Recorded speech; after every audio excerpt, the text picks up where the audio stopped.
নমস্কার বন্ধুরা, সোনালী কুকিংয়ে আপনাদেরকে অনেক অনেক স্বাগত জানাই।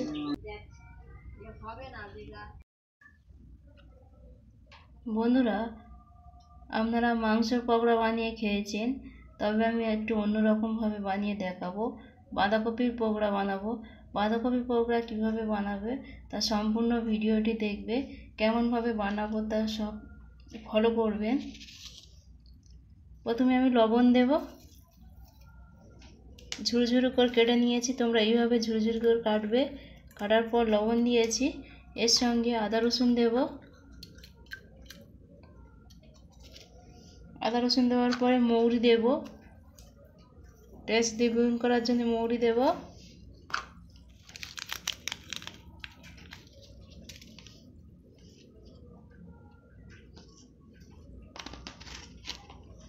তোমরা কাঁচা লঙ্কা দিতে পারো বা গুঁড়ো লঙ্কা দিতে পারো, হালকা হালকা ঝাল হওয়ার জন্যে। কালার করার জন্য অল্প পরিমাণে হলুদ দিতে পারো। দিয়ে ভালো করে মিক্সড করব। ভালো করে মিক্সড করার পরে আমি পেঁয়াজ দেব। পেঁয়াজটা যত দিবে তত ভালো হবে, এর জন্য পেঁয়াজ বেশি করে দিবে আপনারা, পকোড়াটা যাতে সুন্দর হয়। এরপর বেসন দেব। বেসন দিয়ে ভালো করে মিক্সড করে নেব এইভাবে। এরপর জল দেব অল্প অল্প করে, দিয়ে ভালো করে তৈরি করে নেব। এভাবে ভালো করে রেডি করে নিয়েছি, মাখিয়ে নিয়েছি। তেল গরম করে নিয়েছি, পকোড়াগুলো এক এক করে দেব, গোল গোল করে নিব।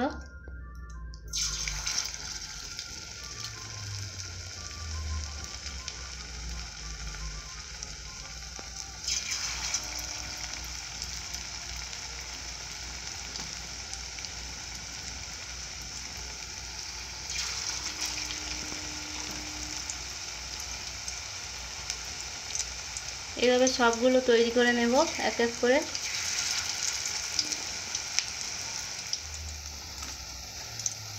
বাঁধাকপির পকোড়াগুলো ভালো করে ভেজে নিয়েছি, এইভাবে তুলে নেব।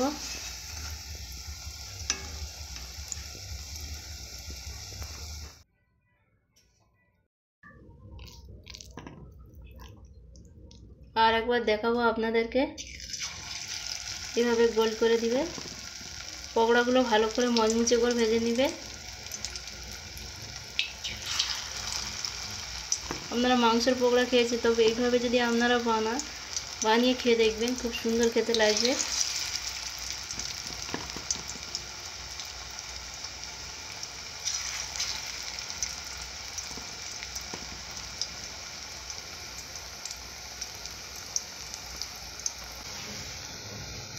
এইভাবে ভেজে নেব সব।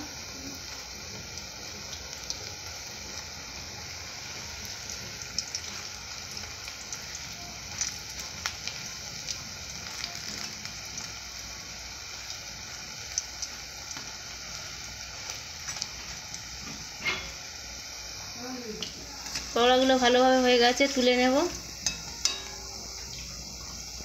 আপনারা এইভাবে লাল লাল করে ভাজবেন, খেতে খুব সুস্বাদু। আপনারা এইভাবেই বানাবে এবং কেমন হয়েছে তা জানাবেন অবশ্যই কমেন্টে। আশা করি ভালো লাগবে খেতে। এইভাবেই আপনারা বানাবেন। আপনারা অনেক রকমভাবে বানান বাঁধাকপি, তবে এইভাবে বানিয়ে খেয়ে দেখবেন। এরকম নতুন নতুন ভিডিও পেতে হলে সোনালী কুকিংয়ে সাবস্ক্রাইব করবেন, পাশে থাকবেন, ভালো থাকবেন।